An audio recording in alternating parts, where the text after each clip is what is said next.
If you want to make music that connects with people in a meaningful way, it all starts with a great chord progression. When you apply the right music theory techniques, you can really create something special. I'm not talking about simple triad chords and clicked-in generic melodies. In this video, I'll be showing you how to create meaningful chords with intention behind them, because the best way to connect with people is through emotion. There's three main techniques I love to use to put real emotion into my music. Knowing music theory is such an important skill to have to do this in your own beats, but don't worry. I've got great tools to help you learn it, even if you have no music theory knowledge to start with. Let's get started. The first technique obviously begins with your chords. When it comes to emotion, you're not going to get it from using just one chord the whole time like you might see in dark trap beats. Your focus is chord changes. Those are what bring the feeling and humanity into the beat. It takes the listener on a journey from point A to B. It tells the story. So I'm gonna mess around on the keyboard and I'll show you what I mean. I'll be playing bass notes in my left and the chords in my right. So I'm gonna start with something simple and try to build on it. Simple G major triad right there. Most people will play that over 2 octaves of G. I'm actually gonna do it with A, because I like how that sounds better.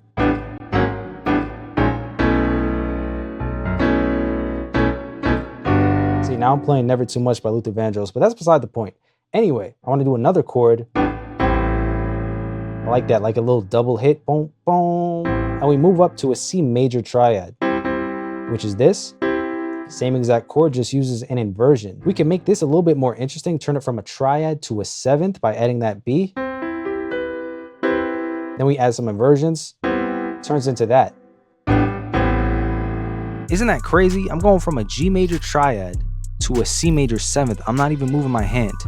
That's the power of good inversions and chord spacing. Such an important tool in putting emotion in your music. You might not know anything I just said, but that's completely fine. These are all things you can learn and practice. A few years ago, I put out a tool to help producers learn the most important techniques and terminology of music theory to advance their skills and make them more valuable producers. This tool went on to help thousands of people around the world, regardless of their experience or skill level. It teaches scales, minor and major chords, inversions, triads, 7ths, 9ths, melodies, and harmonies, you name it. It's called the Music Theory Masters course, and it has over 60 minutes of material all taught by me, taking a deeper look into how music theory works and teaching it in a way you understand. I can't tell you how many lives this course has changed. It's given so many producers the foundation they need to grow and improve their skills, making them more effective and valuable compared to people who just click their notes in. This is something I highly recommend for people looking to learn music theory, so if that's you, I'll have the links down below for you.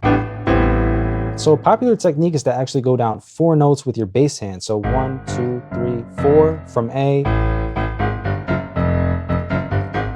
And that's Phantom of the Opera. Again, besides the point, we end up at F. I like to do a little bridge note in between, so I'll get G involved. So it's like this.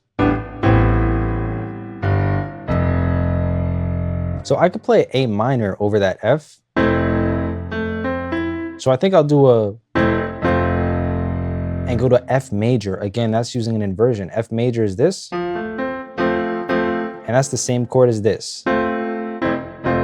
So before we use this G as that bridge note, but now I'll bring it back and play a chord with it. So most people again would play that G major. I'm gonna do something different again and actually do F major to G major. I want to find a way to resolve the chords and return them to where we started. Tension and resolution is another really powerful tool you can use to convey emotion. Alongside inversions, that's another topic I teach in detail in the Music Theory Masters course. So we're here, and I'm going to kind of throw a curveball and send the next bass note all the way up to C. Then go down to B, then come back to where we started at A. So I really want to hear a certain riff, which is going from F, E, D, E, right at the end. So, and then we're back to the beginning. So we have to do some music theory magic and reverse engineer from that F. We end up with this D major chord just as an inversion. Like I said, I want to get closer to where we started, which was G major. Crazy thing is, I'm gonna actually just play a G major with that. And it works with that riff I just played, F, E, D, E, and it works because D right here is the top of that G major chord. And then I can actually bring that C major triad that we saw in the beginning back again. So we got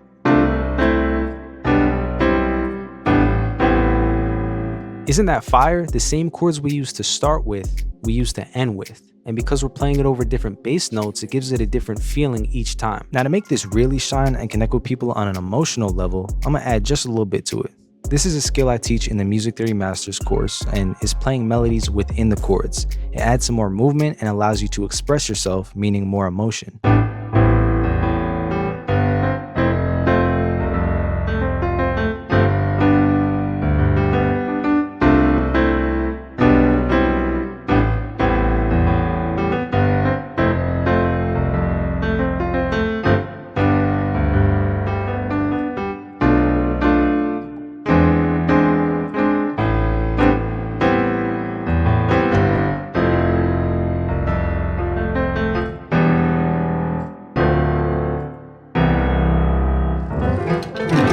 Wow, I'm so good at piano, oh my god. Having that foundation in music theory allows you to create beautiful chords with intention. No more clicking in generic notes like a robot. This allows you to truly express yourself. These techniques all play a role in making great beats, which is why I highly recommend the Music Theory Masters course. It teaches all of that and then some, and continues to change the lives of producers to this day. If you want to start learning and leveling up as a producer, the link is down below for you. Thank you so much for watching. Like the video if you can, I appreciate it. It's Chambers from chambersmixedit.com, and I'll see you in the next one. Peace.